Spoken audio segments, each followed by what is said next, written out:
What up, y'all? I'm back with another review, and I'm here to review the newest studio album from Dope Knife entitled Things Got Worse. Now, I've been aware of Dope Knife's music for about at least 2 years now. Um, he released a project in 2017 that I had heard Mike Seatown from Dead and Hip Hop talk about, but I didn't get around to checking it out. But when I saw that this had dropped, even though as of recording, it's the 21st of July, and I listened to it this past week.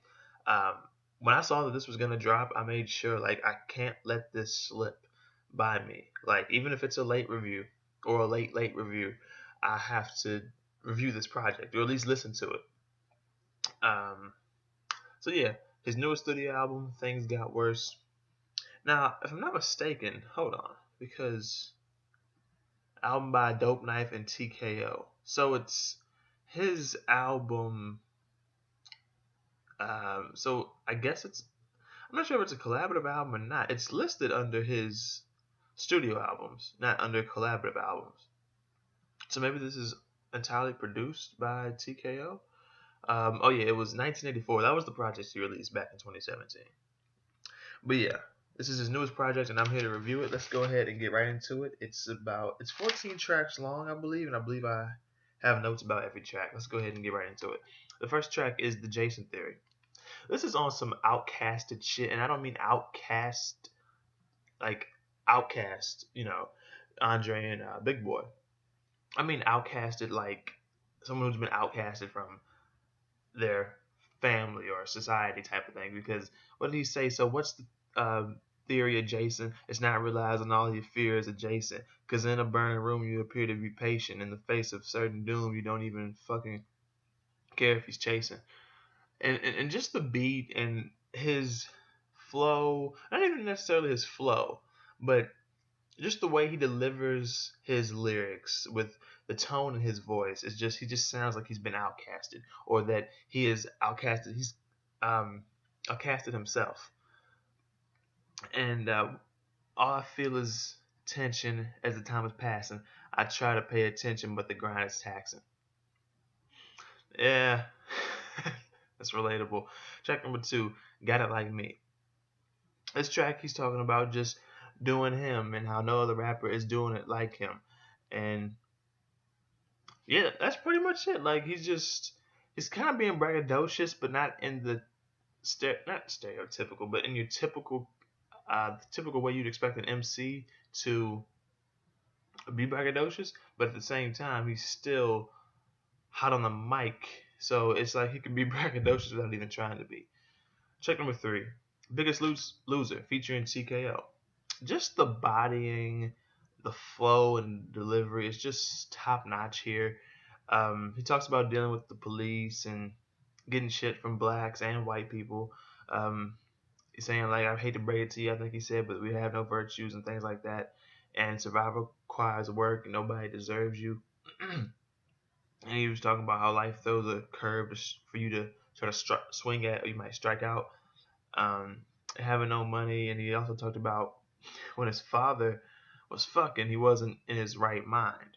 Corporate greed, and just stuff like that. Like just talking about corporate greed and diet and just how he spits crack that your mama would sniff. Nigga, this nigga, god dang. So he's still kind of being braggadocious here, but just the things that he was talking about, like yeah, like corporate greed and being a victim of it, or allowing yourself to be a victim of it. Your diet, um, just what life will throw at you, and how he feels that his father wasn't in his right mind. He was fucking like he just feels like the biggest loser, I guess. Check number four, Sun Goes Down, but not S-U-N. Son is in son of a father. Sun Goes Down. Really dystopian shit. It's like, yeah, one shot, sun goes down. And that's like, one shot, pew, another sun has fallen. Um, I'm pretty sure this is, regarding or in reference to the killing of young black men in America and things like that. So, yeah. very dystopian shit. Like, I see why his last project was titled 1984, because these lyrics are like, fuck. Track number 5. Oh God. He was talking about, like, he was ironically saying "Oh God" in this track, and he was just talking about all this God, all these theories about God. And it's kind of a bit of a theme throughout this album. He talks about God a few times in other tracks later on in the album. So it's kind of a theme, but it's not the main theme. The main theme I'm getting, even 5 tracks in, was just that, um, hell, just depressing, alternative, dystopian shit is being the theme of this album, and things getting worse. Damn, that's something to think about. The last album was 1984, and if you've read that book or heard about it, then you know what that world is depicting in the dystopian world. And then the next album is called "Things Got Worse." Track number 6, "Make Perfect" remix featuring. Okay, I hope I'm saying this right. Linquia Franca. This track is just about putting in work, and pretty much. Track number 7, "Famous." A very doomsday kind of beat. Like, I would hear this on the final day, or the threatened to be final day on Earth, the last day of the world. He just talks about wanting to be famous, and he seems to have achieved that. He's on some Big Brother shit, really, like 1984. He's really on some Big Brother shit, or some Brave New World, but more so 1984. Which, like I said, was his last album.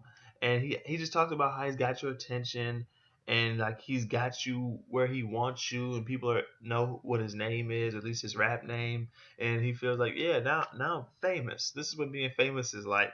But I don't feel like that. Like, that's why he raps. Like, I'm sure he could give a fuck less about being famous.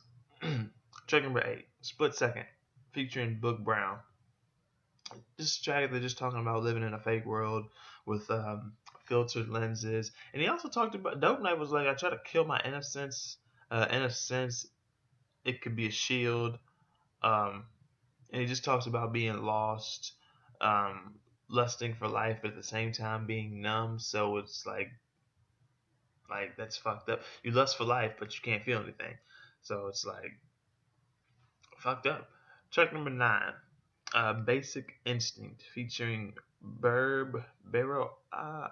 Sometimes I just can't even read my own handwriting. This is actually the one track I didn't have anything written about. Huh. Okay, so track number 10, "Spotless Mind." Here he just talks about wishing that his father was alive, and that how he's busy working, and wanting his father there with him. And he also talks about how this girl left 7 years ago, and it left a massive gap in him, but he knows that it's at the same time he only has himself to blame for what happened. Yeah, this was a different track for him to be talking about a love, not a love like a affair, but having a lover. That was not random, but it was surprising, and it fit. That's why it wasn't random, because it still fit with not necessarily the theme, but the mood of the album, with the beat and just how he's delivering his flow, his lyrics. Track number 11, "A Letdown," featuring Abia. This is one of my favorite tracks on the album. Just like Biggest Loser was. But just that organ intro, man, I was like, this is about to be some shit. And he just talked about being confused about God, and he just said that it helps talking about his worries, and how he doesn't let his family in, and he doesn't know where he's going, or at least they don't know where he's going. No one seems to know where he's going, but it's just like anywhere but down. This chorus is just so addicting. It's so like it's like a summoning, like with those layered vocals, with Abia on here. It's just so great.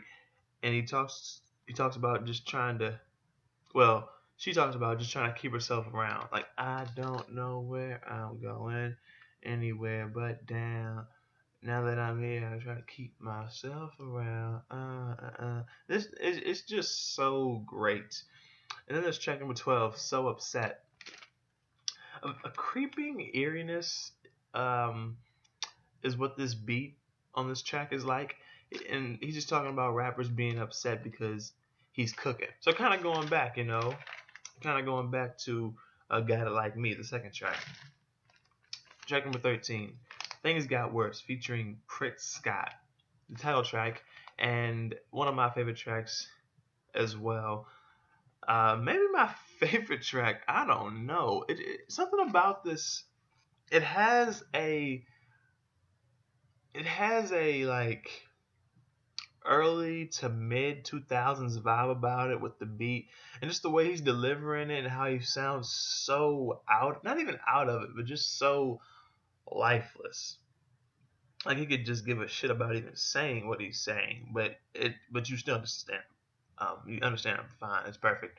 But it just has this vibe about it where I was like, this feels like early to mid 2000s kind of